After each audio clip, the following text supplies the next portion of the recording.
Evening, guys. So going to do a quick video here on my Semi-EDC. Okay, I call it Semi-EDC because this is what I would normally carry when I can.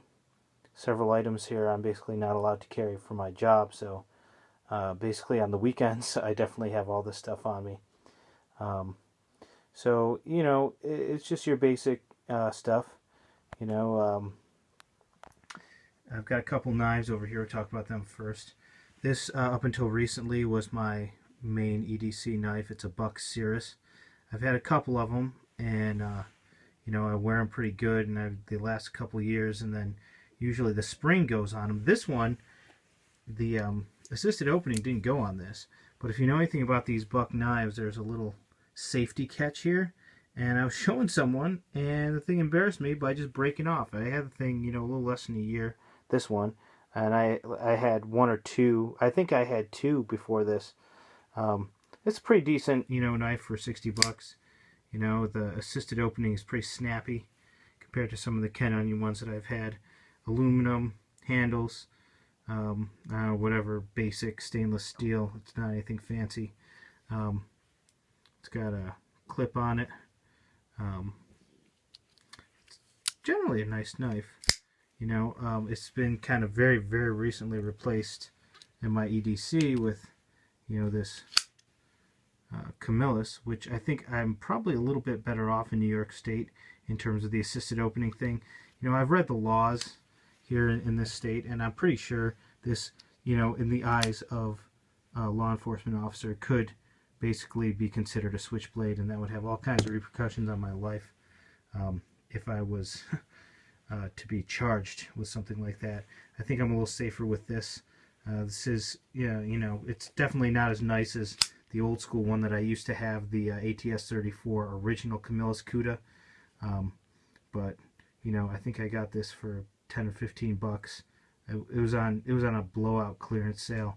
You know, like half of Walmart's regular price, which is less than the MSRP. Now that could just mean that it's junk, but it's been alright. I really haven't put it through its paces yet, though, so I'm not going to tell you to run right out and buy one just yet. Okay, my flashlight, I've been carrying this Phoenix E21, which is, you know, not one of their top models, but I've been carrying this for over 2 years every day. I carry this at work, and I mean, you can see the amount of brassing on it. It's actually held up pretty well. It's a pretty bright light, you know. It's about 35 bucks I think these go for. It's about their retail. I got some rechargeable Rayovac AA's in there, and this thing is just a champ.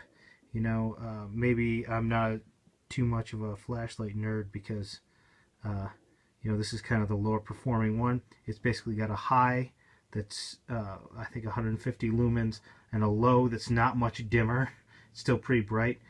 It doesn't have any of the fancy SOS or strobe or anything like that, which I really like, because I was coming from a mini mag before this, and this just blows it away. This is actually brighter than my 5D mag light is. So definitely recommend that. Absolutely a great deal in everyday carry light. Okay, moving on real quick. I always carry some variant of a Zippo. This one doesn't have any fuel in it, but you know, get a good Zippo, good fire starting tool. Letterman Wave has been a long time favorite. I've had several Lettermans, and I really like the Wave a lot. It's got a lot of different tools on it. I found that on this variant of the sheath, see the sheath's a little bit worn, I could fit an Army model like my Fire Steel right in there, so that's good.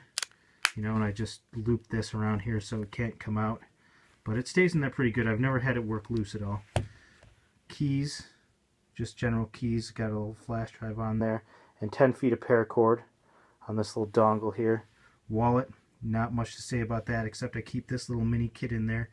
There's a razor blade, some safety pins, P38 can opener, a couple of flash drives with important photos and documents, silver dollar, just because, anyway, it's some silver that I have with me, you know, in an emergency I'd have that.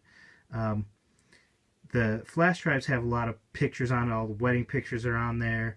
I got one of these is a 32 and one of these is a 64, so that holds an awful lot.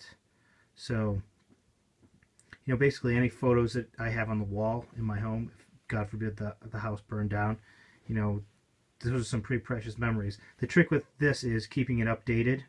Okay, as you take more pictures, you gotta be archiving them on there. And these really aren't archival storage per se. I think a flash media has about a 10-year life basically. Now I'm constantly adding and subtracting from it, so I don't think that really does anything good for it. It doesn't really renew it at all.